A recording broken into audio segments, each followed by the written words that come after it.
Dude, this thing rips pretty good off-road. Today we're going to be checking out a brand new electric dirt bike. This is the Rev Pro by Anyland, and I'm super excited because this is not just another electric pit bike. This one's got some features that I've never seen on any other bike besides maybe the brand new Sur-Ron Ultra B, except this one is 1/4 of the price.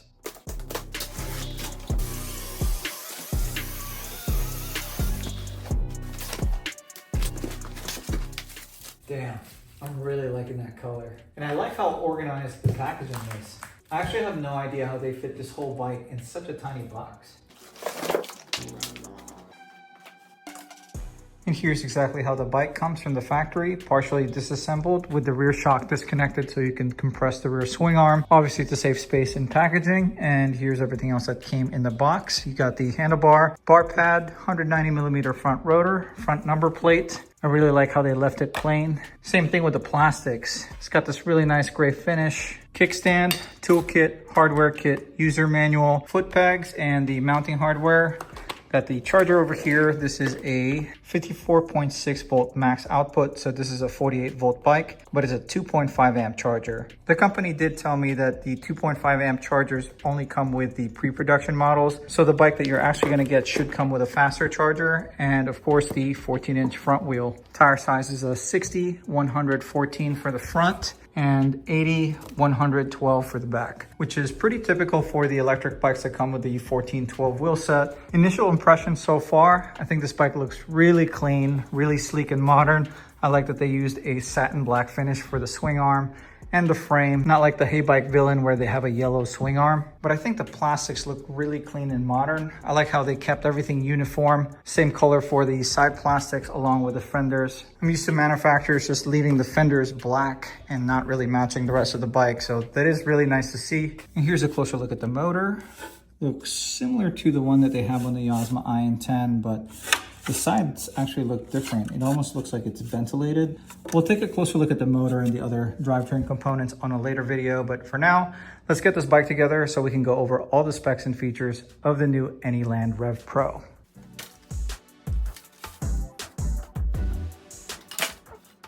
I did not just drop the brand new bike. You didn't see anything.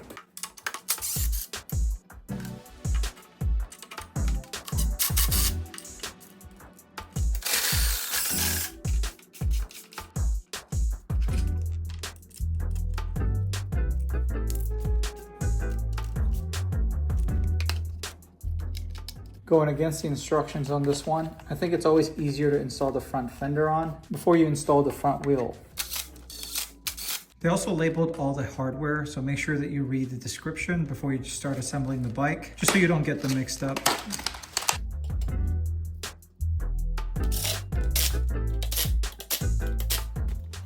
Before we put the front wheel on, I'm gonna add a little bit of grease on the front axle.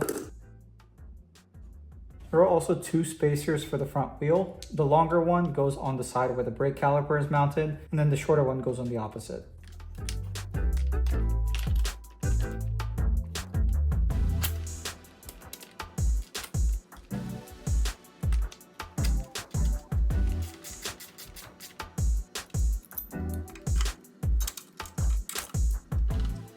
So this is actually something I've never seen before. It's a kickstand spring installation tool that they included. It's always been my least favorite part about a kickstand install.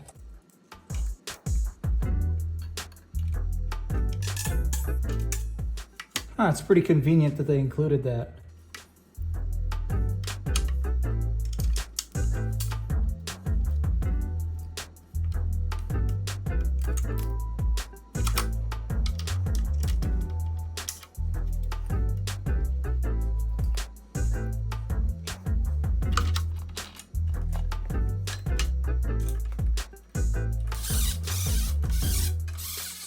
And while we got the seat removed, let me show you guys the controller. This has got to be the smallest controller that I've ever seen before.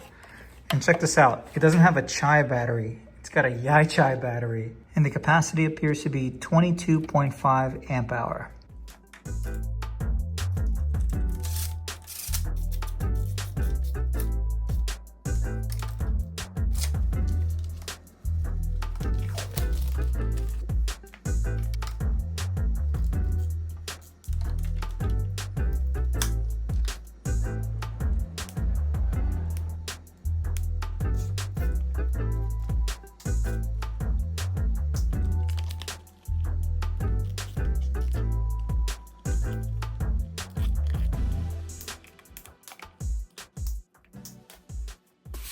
And I really like the way the bike looks right out of the factory. They didn't put any cheesy graphics or stickers that I have to peel off or have the branding built into the front number plates. They just left it really clean. Like, I don't even think I'm gonna plan any sort of aesthetic changes on this bike. Though I might throw on a set of Supermotos, maybe a Pro Taper bar pad. But for the most part, I'm probably gonna keep this bike stock.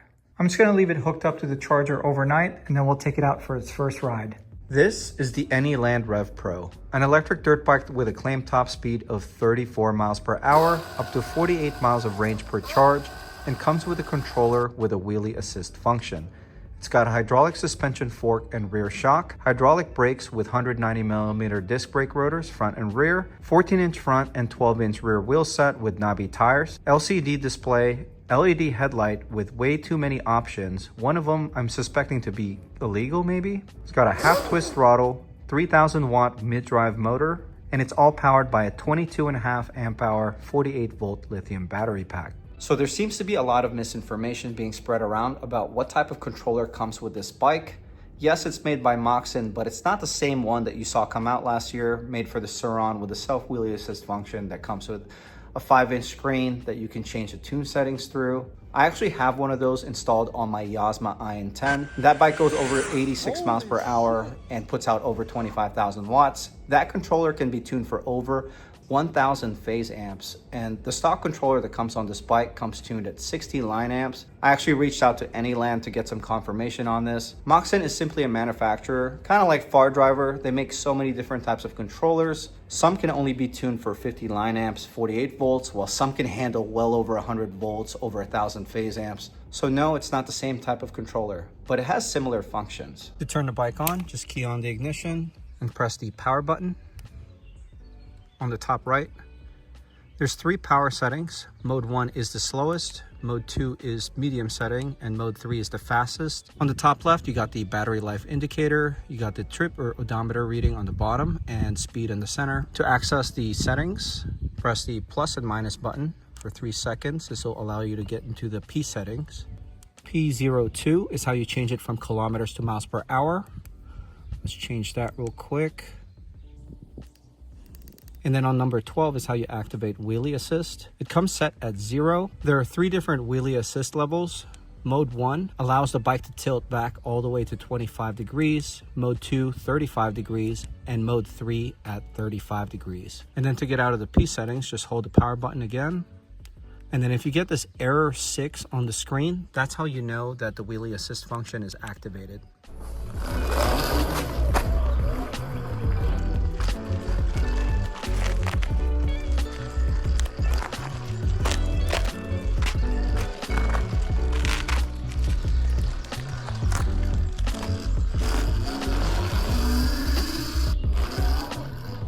It does take a little bit of getting used to pop it up and not immediately just slam on the rear brake. And the rear brake sensor being plugged in kind of throws you off because it just completely cuts power through the controller. And I'm personally not a big fan of the half twist throttle. So it's not exactly an automatic wheelie function.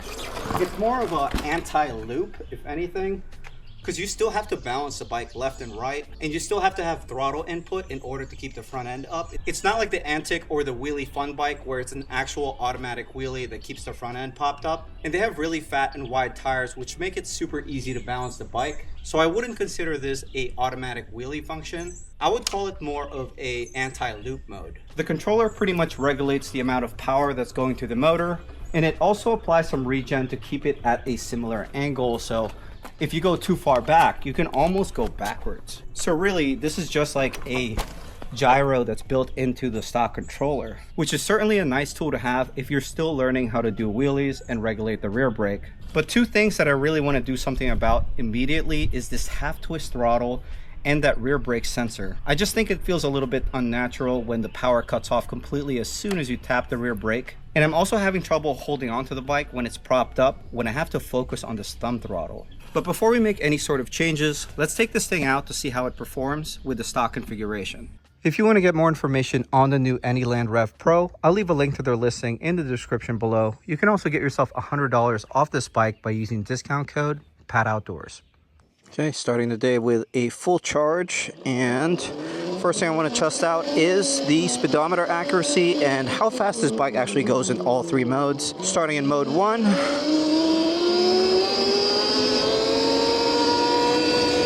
Top speed seems to be 26.5 miles per hour on the display. It shows 25 on the GPS. Let's see what mode 2 does.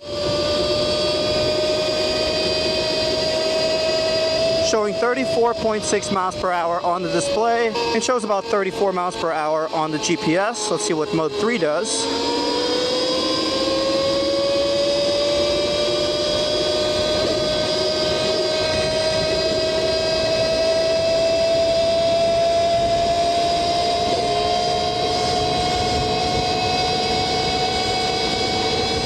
Alright, it was a little bit downhill there, so we're not going to count that, but the speedometer showed 40 miles per hour while the GPS showed 39, so I am pretty impressed that the speedometer is accurate, which is certainly different from all the other electric pit bikes that we've gotten recently. At least Anyland is not overselling their product. Alright, let's run that back. Mode 3.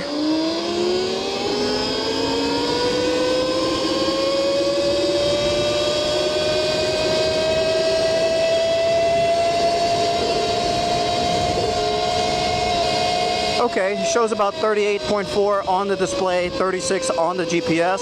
So this bike's actually a little bit faster than what the manufacturer was claiming, which is a nice change for once. Let's go take this thing out on the trails, see how it does in comparison to the other electric pit bikes that we've been testing recently.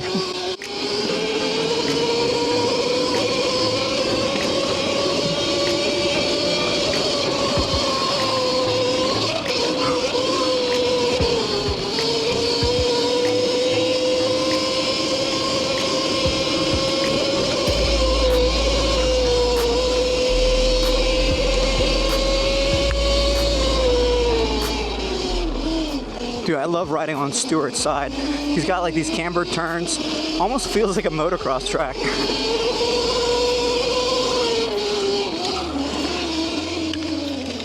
Alright, let's see how the Anyland Rev Pro compares to the other electric pit bikes that we've tested on this home track. The closest spec bikes that I can compare to this would be the Tuttio Soleil and the Vipcoo H3, which are both 48 volt electric pit bikes, about the same size. This bike actually seems a little bit smaller than anything that I've tested recently, but this claims to have the lowest amount of power, 3000 watts, and a 22.5 amp hour 48 volt battery, which is slightly lower spec than all the others claim. With the Vipcoo H3, our lap time was over 2 minutes, and the Tuttio Soleil was just under 2 minutes. I think it was around 1:56. I'll put their times up on screen. Let's see what we can get with the Anyland Rev Pro. It's going to be using my iPhone stopwatch for now, which means I'm going to have to reach to my phone to start and stop it, so the time might be off by 2 or 3 seconds, but we'll put the actual time up on screen once we're done.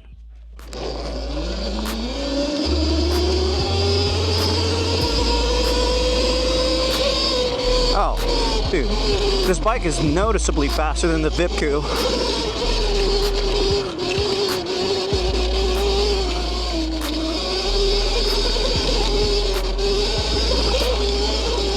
Holy shit, the track completely changed. I have not been here in like 2 weeks, and it looks like my neighbor cut a new trail for me. This is crazy. Alright, full disclosure, I do have an agreement with my neighbor that he can access my land anytime he wants if I can ride his trail, so we both have about 40 acres now. But this is my usual trail, which is rough and off camber. And I was just telling Stuart that it would be so much better if I were to cut a good section of the rough stuff out. And it looks like the dude cut down all the trees on his own and fully cleared out this section to make this faster. I'm definitely gonna have to give Stuart a 24 pack after this because that is amazing. That said, let's reset the timer and give this another shot. I'm still gonna take the same exact route that we did prior just to keep things accurate.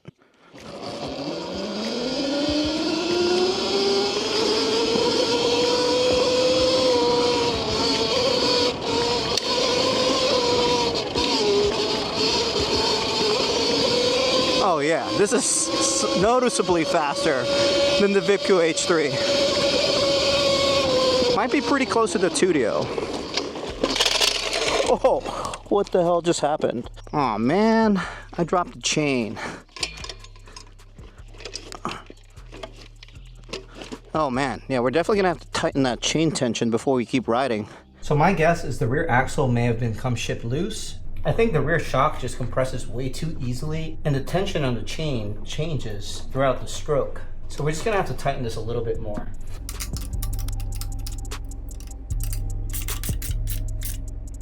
Just make sure that when you adjust the axle blocks that you have them even left and right, just to make sure that the rear wheel is tracking straight.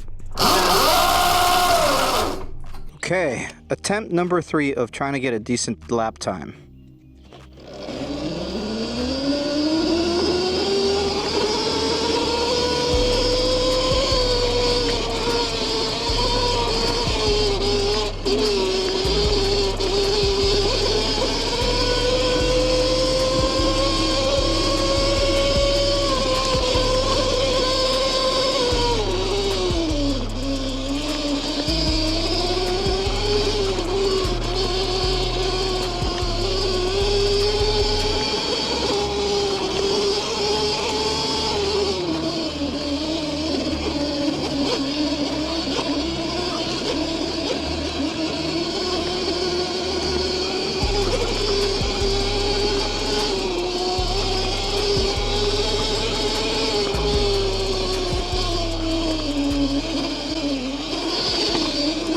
Oh yeah, the rear shock is definitely a little bit soft, but this thing makes pretty good power in comparison to a Tuttio or the Vipcoo H3. I think I'm gonna get a faster lap time. We'll see. So we're gonna take the old line, which you can just see is definitely a lot rougher than the new line that he just cut.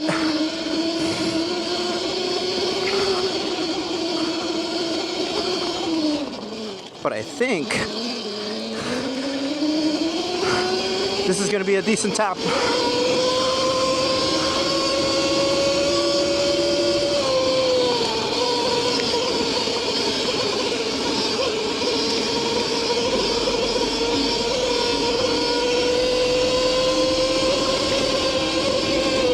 All right, 151, which is faster than the Tuttio and the Vipcoo by a noticeable amount. This is actually pretty surprising because they only rated this 3,000 watts and max speed 34 miles per hour, but it seems like it performs just a little bit more than that, at least in comparison to the other bikes in this category. I think this bike launched for $14.99, but you can get it for $1,400 or $13.99 with discount code PATOutdoors, which puts it at the same exact price as the Hey Bike Villain and just $100 or $200 more than the other bikes such as the Yasma and the Tuttio.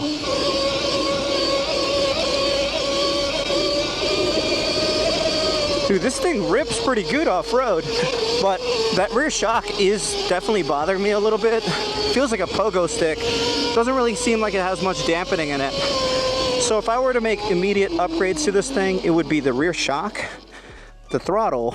I'm gonna switch this to a full twist throttle and get rid of the brake sensors. And I think this would make a pretty decent multi-use pit bike. Let's play with the wheelie function. You know, the brake sensor is actually not that bad if you think of it like a gas bike where you throttle it and then just let go of the clutch and it'll actually pop the front end up. So like a gas bike, clutch in, throttle, and then clutch pop, and the front end just pops up like that super easily. And if you guys know me, I cannot wheelie for shit, so this is actually a perfect tool for somebody that just wants to learn how to get to balance point and what that general area feels like. Not gonna lie, the movements do seem a little bit delayed, so it doesn't feel quite like a natural wheelie. It's definitely not a guarantee that you're not gonna hurt yourself though. Still have to learn how to balance.